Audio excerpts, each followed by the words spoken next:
Bonjour, bonjour à tous. C'est un vrai plaisir d'être là avec vous. Je remercie le bureau de l'AMCAR pour l'invitation. Donc moi, je suis néphrologue, effectivement. Alors j'ai vu que la cardio évoluait de plus en plus vers la néphrologie, comme l'en atteste l'excellente présentation du professeur Bénis hier.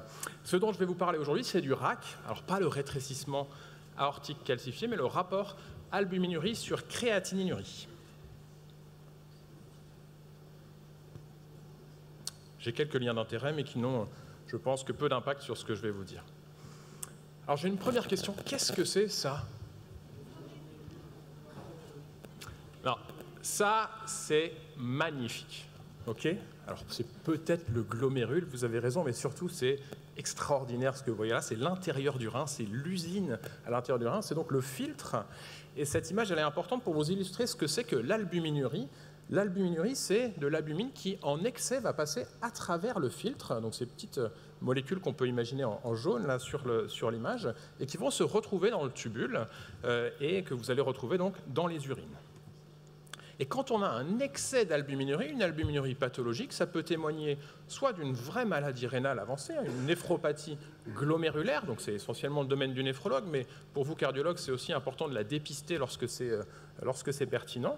Et puis le plus intéressant, ce qui évolue maintenant, c'est que c'est un vrai témoin de risque cardiovasculaire. Pourquoi? Parce que finalement, le glomérule, c'est une très fine structure vasculaire, c'est une sorte d'œil que vous pouvez avoir sur le système vasculaire de votre patient, et quand ça commence à dysfonctionner, eh bien, il va y avoir de l'albumine qui va passer à travers avant même que le DFG ne baisse. La néphropathie diabétique, c'est un excellent exemple de cela. Vous avez sur le graphe du bas deux choses. C'est l'évolution dans le temps d'un patient qui a une néphropathie diabétique avec en bleu foncé le DFG qui va mettre beaucoup de temps à baisser dans l'évolution du diabète. Il faut que les vaisseaux progressivement s'encrassent entre guillemets pour que les glomérules s'abîment les uns après les autres et se bouchent.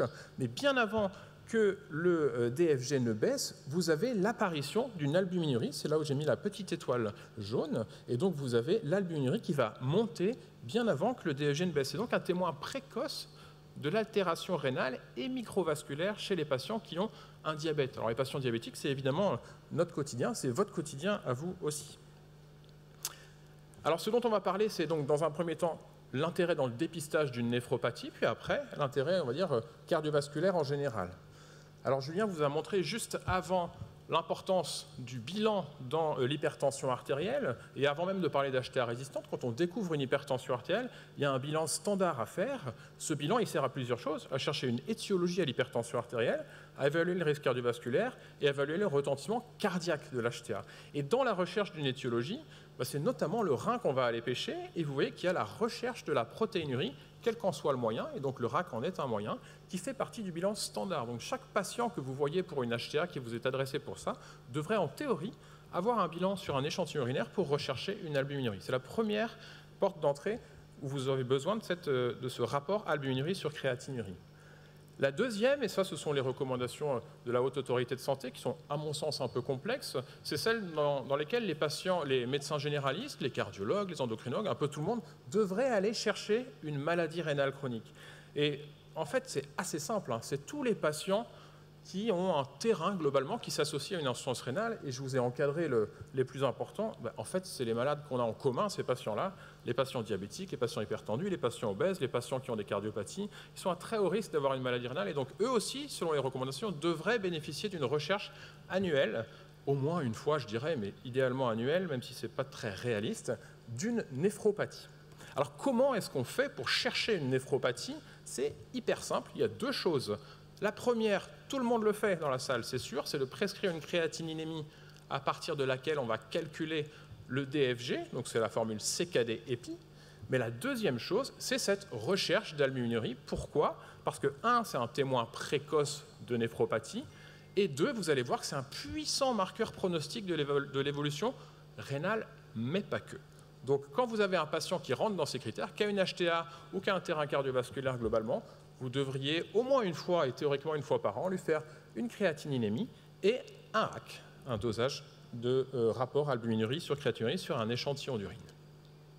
Ça, c'est pour le dépistage de la néphropathie. Mais encore plus intéressant pour nous aujourd'hui, c'est le RAC et son intérêt dans le risque cardiovasculaire. Alors il y a une chose qui est très claire, hein, c'est que l'insuffisance rénale chronique, c'est un puissant facteur de risque cardiovasculaire. Plus le DFG d'un patient baisse, et plus son risque de mortalité cardiovasculaire est important. Ça, c'est globalement parfaitement admis dans la communauté cardiologique. Il n'y a pas tellement de surprises là-dessus. Ce qui est en général moins bien assimilé, c'est que la même chose apparaît avec l'albuminurie. Donc c'est le graphe de droite. Vous voyez l'augmentation du risque de mortalité cardiovasculaire en fonction du RAC, du rapport albuminurie sur créatininurie. Alors un des freins à la prescription de ce RAC, c'est les unités. C'est parfois on est un peu perdu dans les unités que vont nous répondre les labos. Et donc on n'a pas besoin des urines de 24 heures, je vous dirai ça en message de synthèse à la fin, mais les unités que vous pouvez retenir, c'est qu'à peu près 300 mg par 24 heures, c'est 300 mg par gramme, le RAC, c'est donc celui du milieu, et les labos qui expriment en unité internationale, en milligrammes par millimol, c'est à peu près un rapport de 10, donc 30 mg par millimol. Donc cette équivalence-là, elle peut vous être utile. Hier, le professeur Bénis vous a montré une diapositive qui ressemblait à ça. C'était la matrice d'évolution du risque rénal en fonction d'une part du débit de filtration glomérulaire, c'est ce que je vous ai imagé ici par les bougies qui progressivement vont se consumer, les reins qui marchent de moins en moins bien, et d'autre part par l'augmentation du rapport albuminurie sur créatininurie. Okay, plus on a un DFG bas et plus on est à risque d'évolution rénale péjorative, et plus on a une albuminurie élevée, plus on est à risque d'évolution rénale péjorative. Ça, c'était hier.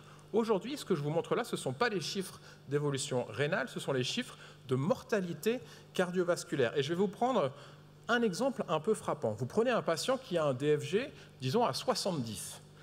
Ce patient, vous ne l'imaginez pas à risque d'évolution cardiovasculaire très élevée du fait de son DFG. Par contre, si vous le retrouvez à 30-35 de DFG, vous allez dire, ah oui, là, pour le coup, il a une insuffisance rénale qui m'inquiète, il est probablement à plus haut risque cardiovasculaire. Effectivement, il a 2 fois plus de risque de mourir cardiovasculaire que quand il avait un DFG à 70. Mais ce même patient à 70, s'il reste à 70, mais que vous lui trouvez une albuminurie à plus de 300 mg par gramme, c'est pas grand-chose, hein, 300 mg par gramme. Hein. C'est beaucoup de nos patients diabétiques, obèses. Il a 4 fois plus de risque de mourir du cœur et des vaisseaux.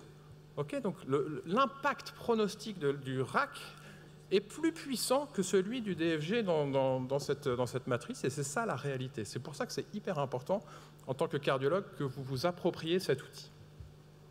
Et donc ça témoigne globalement de la dysfonction vasculaire de vos patients, le rein étant juste un des endroits où ça dysfonctionne. Je ne vais pas rentrer dans les détails, mais l'endothélium rénal, c'est une structure extrêmement fine et complexe, qui est différente selon les parties du rein, mais celle qui est la plus intéressante, c'est le glomérule. Le glomérule, vous avez les cellules endothéliales, vous avez une petite membrane basale, et vous avez des petits podocytes derrière qui gardent l'albumine à l'intérieur. Et quand ça commence à dysfonctionner au niveau de l'endothélium rénal, eh bien le dialogue entre l'endothélium et le podocyte fonctionne moins bien, et l'albumine va commencer à fuir. Plus c'est malade, plus ça fuit.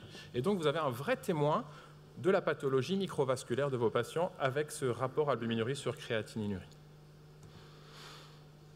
Et chez le patient insuffisant cardiaque, ça a été beaucoup étudié. Il y a énormément d'études qui ont montré, je ne vais pas rentrer dans les détails de chaque étude bien sûr, mais que l'albuminurie est puissamment associée pas juste à la mortalité cardiovasculaire, mais à la progression de l'insuffisance cardiaque, à l'hospitalisation pour complications d'insuffisance cardiaque, à l'apparition d'une insuffisance cardiaque chez des patients qui sont dans des études où ils n'étaient initialement pas insuffisants cardiaques. Et puis ce qu'on va voir après, c'est que ça a un vrai impact au niveau thérapeutique également.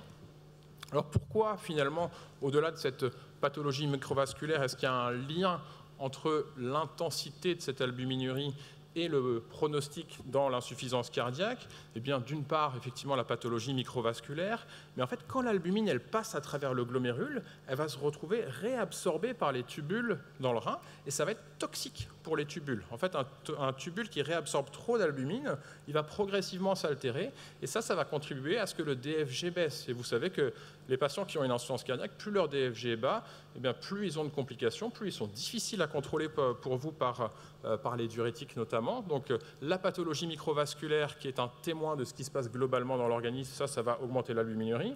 L'albuminurie en soi, elle va contribuer à altérer le rein par les tubules et à dégrader le DFG. Et puis en plus, c'est un témoin du reste des pathologies du patient, notamment l'obésité et le diabète, c'est les deux plus importantes, et l'hypertension, on va dire, un peu à un moindre niveau pour ce qui est du RAC.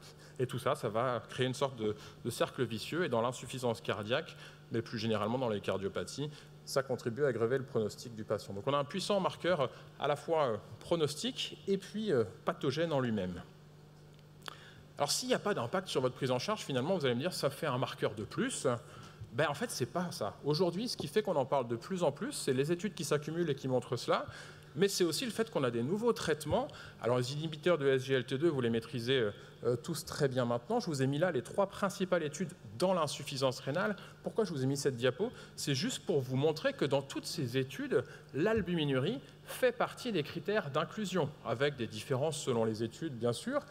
Mais globalement, c'est pour dire que c'est un moyen de recruter des patients qui sont à haut risque d'évolution rénale et cardiovasculaire, qui faisaient partie des critères d'évaluation dans ces études. Et puis, il y a 10 jours, à Stockholm, au Congrès européen de néphrologie, a été présentée une étude qui change la donne dans la néphroprotection, avec un agoniste du récepteur GLP1, le semaglutide, qui fait que maintenant, vous avez, au-delà des inhibiteurs de SGLT2, du MRA, la finérénone et des bloqueurs du SRA classique, une nouvelle classe thérapeutique qui arrive. Toutes ces classes, elles trouvent leur place en fonction du risque cardiovasculaire et rénal des patients. Et le RAC est l'un des éléments majeurs dans ce contexte-là pour évaluer vos patients et pour ajuster leur prise en charge. Alors, il n'y a pas d'étude qui ait spécifiquement montré comme objectif primaire que de baisser l'albuminurie avait un impact, mais il y a énormément d'études, dont certaines qu'on vient de présenter là, l'étude d'Apaci-Cady notamment avec la dapagliflozine, l'étude Fidelio avec la finérénone, que plus on arrive avec un traitement à baisser l'albuminurie, à baisser le RAC d'un patient, et plus son pronostic va être bon. Autrement dit, vous avez un bon moyen de surveiller si chez votre patient, vous êtes efficace, si vous implémentez des dosages réguliers chez les patients chez qui vous prescrivez ces classes thérapeutiques. Donc en gros, en synthèse pour cette partie, vous avez un moyen d'identifier bien avant que l'insuffisance rénale ne soit présente, un risque rénal et cardiovasculaire chez vos patients. Encore une fois, l'insuffisance rénale, elle apparaît souvent tardivement, et donc vous êtes dans un blind spot, un espèce d'aveugle. Si vous ne regardez que le DFG chez vos patients, vous ne voyez pas ce rein qui commence déjà à souffrir du terrain cardiovasculaire. Et pourquoi c'est utile? Parce qu'on a des solutions maintenant avec des traitements pour optimiser la prise en charge. Alors une question qui se pose tout le temps, c'est ouais, mais dans ce cas-là, pourquoi est-ce que je prescris le rapport albuminurie sur créatinurie? Est-ce que je ne peux pas prescrire le dosage sur 24 heures comme on faisait, comme j'avais appris à la fac? Donc ça, je vais vous enlever tout de suite. C'est très bien, mais c'est très embêtant pour les patients. Et en plus, il y a quelques biais. C'est-à-dire que les patients ne font pas souvent bien le recueil de 24 heures. Donc maintenant, on est passé sur échantillon. Donc la deuxième question qu'on me pose souvent, c'est mais pourquoi est-ce que je ne peux pas prescrire juste une albuminurie sur échantillon? Pourquoi est-ce que je dois prescrire le rapport albuminurie sur créatininurie? En fait, l'explication, elle est là. Prenons un patient qui a, je ne sais pas, un diabète par exemple, qui est en surpoids, et chez qui vous allez faire, parce que vous aviez retenu ça à l'école, un recueil de 24 heures, et vous allez voir une albuminurie à 200 mg. Et puis vous avez envie de surveiller, vous allez lui dire, faites ça régulièrement, il va vous dire, écoutez, vous m'emmerdez, moi, j'ai pas le temps de faire ce recueil de 24 heures. Ok, passons sur échantillon, et je prescris juste une albuminurie, dont le résultat vous sera rendu en grammes ou en milligrammes par litre. Si vous avez ce résultat d'albuminurie, on va vous répondre 200 mg par litre, par exemple, mais si votre patient il boit 2 fois plus dans la journée, en fait, les urines elles seront 2 fois plus diluées, puisqu'il y aura 2 fois plus d'eau.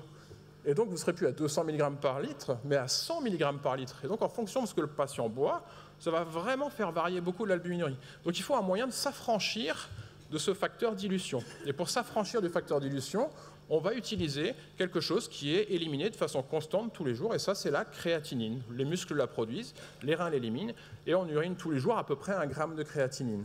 Ce qui fait que si vous faites un rapport entre l'albumine et la créatinine dans les urines, ce qui disparaît, ce sont les litres. Il ne vous reste plus que des milligrammes par gramme, ou des grammes par gramme, et ça, c'est indépendant du facteur dilution. Et donc, c'est un très bon moyen, sur un échantillon, d'avoir une estimation de ce qui se passe par 24 heures. C'est pour ça qu'on parle du RAC, et pas juste de l'albuminurie. Donc en synthèse, qu'est-ce qu'il faut retenir? Le RAC, c'est hyper simple. Vous le mettez sur vos ordonnances standards. Sur un échantillon d'urine, vous prescrivez rapport albuminurie sur créatinurie. Ça vous sert pour dépister une néphropathie la première fois que vous voyez un patient hypertendu ou que vous voyez un patient pour une cardiopathie. Vous pouvez l'utiliser en suivi aussi. Ça se fait en complément du DFG. Ça sert à évaluer le pronostic rénal, mais surtout pour vous le pronostic cardiovasculaire. Et ça vous permet, le message important aujourd'hui, d'initier et d'ajuster le traitement cardiovasculaire. Et je vais utiliser les 20 dernières secondes qui me restent. En tant que Rouennais, le RAC, c'est quand même aussi le rétrécissement aortique calcifié. Et vous connaissez, je pense, pour un grand nombre d'entre vous, Alain Cribier. Donc Alain Cribier, c'est un des pontes du RAC, c'est un cardiologue interventionnel qui a inventé le TAVI et je voulais profiter de cette audience pour lui rendre hommage.